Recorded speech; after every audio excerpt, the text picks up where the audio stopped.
আসসালামু আলাইকুম, কেমন আছেন প্রিয় আপু ভাইয়েরা? সবাইকে জানাচ্ছি ঈদ মোবারক। আসলে আমি ঈদে কোনো ভিডিও দিতে পারি নাই, অনেক দেরি হয়ে গেছে। স্পেশালি কী কী রান্না করেছি তাই আপনাদের সাথে আজকে শেয়ার করব। প্লিজ স্কিপ না করে ফুল ভিডিও দেখুন, অবশ্যই ভালো লাগবে। আর নতুন হয়ে থাকলে আমার পেজটা ফলো করে যাবেন, ইউটিউব হয়ে থাকলে সাবস্ক্রাইব করে যাবেন। এটা হচ্ছে কাঁঠালের বিচি দিয়ে আর কি গরুর মাংস রান্না করেছিলাম, আর এটা হচ্ছে গরুর মাংস আর কি ভুনা করব, তাই আর কি মশলাটা কষিয়ে নিচ্ছিলাম। মশলাটা কষানো আমি অনেকবার আর কি দেখাচ্ছি কিভাবে গরুর মাংস রান্না করতে হয়, তাই আমি আর কি শর্টকাটে আপনাদের সাথে শেয়ার করতেছিলাম।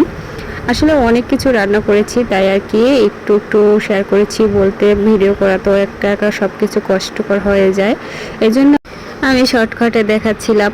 তো আপনারা যদি স্কিপ না করে ফুল ভিডিও দেখুন, আর অবশ্যই একটা লাইক দিয়ে যাবেন, কমেন্ট করে যাবেন। আপনাদের পরিবারে আমি চলে যাব ইনশাল্লাহ। এই যে মুরগিটা দেখা যাচ্ছে, এটা দিয়ে আমি চিকেন ফ্রাই করব, তাই আমি আর কি ভিজিয়ে রেখেছি। আর এ হচ্ছে কাঁঠালের বিচি, এই কাঁঠালের বিচি দিয়ে গরুর মাংস দিয়ে রান্না করব। এভাবে খেতে কে কে পছন্দ করেন? এভাবে খেতে কিন্তু খুবই ভালো লাগে। তো মশলাটা কষানো হয়ে গেছে, এখন আমি গরুর মাংসটা দিয়ে দিলাম। এই গরুর মাংসটা দেওয়ার পরে কিছুক্ষণ আমি মশলার সাথে কষিয়ে নেব। কিছুক্ষণ কষিয়ে তারপরে হচ্ছে আমি পরিমাণ মতন পানি দেব। আর গরুর মাংসটা কিন্তু ভালোভাবে কষাতে হয়, তা তো আপনারা সবাই জানেন। যত কষাবেন ততই স্বাদ বেড়ে যাবে।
তো গরুর মাংসটা হয়ে গেছে, এখন এই যে আলাদা করে মাংস নিয়েছি, এটা হচ্ছে চিকেন, এটা দিয়ে চিকেন ফ্রাই করব।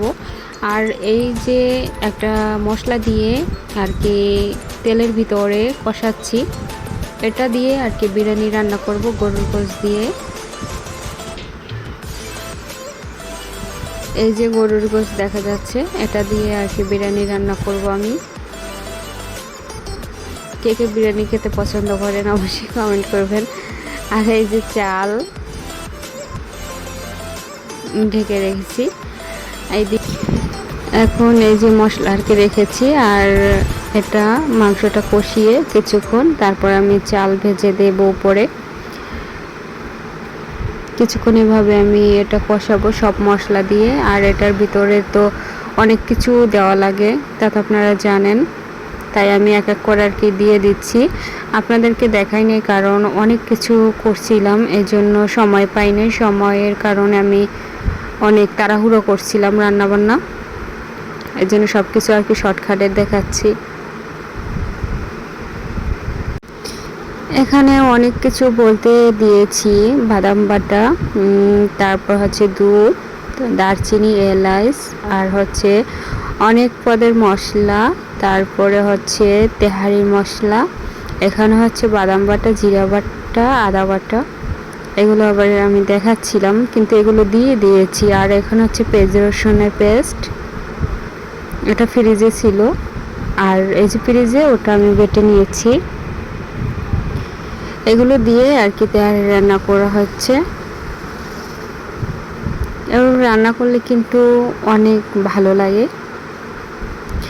তো আমি কিছুক্ষণ গরুর মাংস যেহেতু শক্ত, এর জন্য কিন্তু আমি কিছুক্ষণ এটা কষিয়ে নিচ্ছিলাম।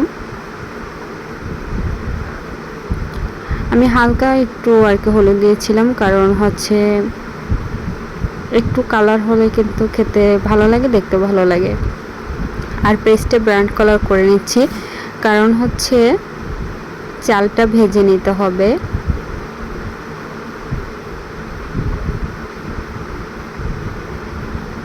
এটা কিছুক্ষণ পর পরে লাড়তে হবে, নাড়লে হচ্ছে লেগে যেতে পারে।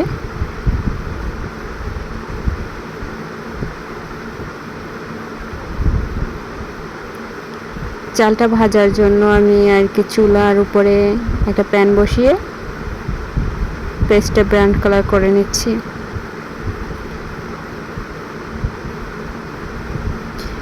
এখন হয়ে গেছে, চালটা দিয়ে দিলাম। চালটা তেলের ভিতরে কিছুক্ষণ আমি আর কি ভেজে নেব।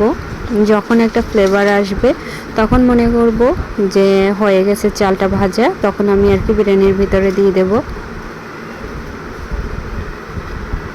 দিয়ে দিলাম।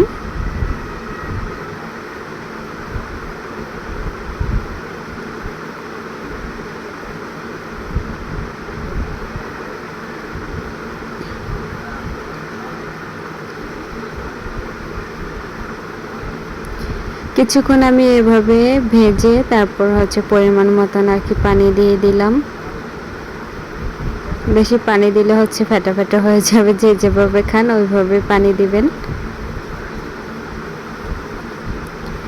আমি ওইভাবেই পানি দিয়ে দিলাম, তারপর হচ্ছে মিশিয়ে দিচ্ছি আর কি।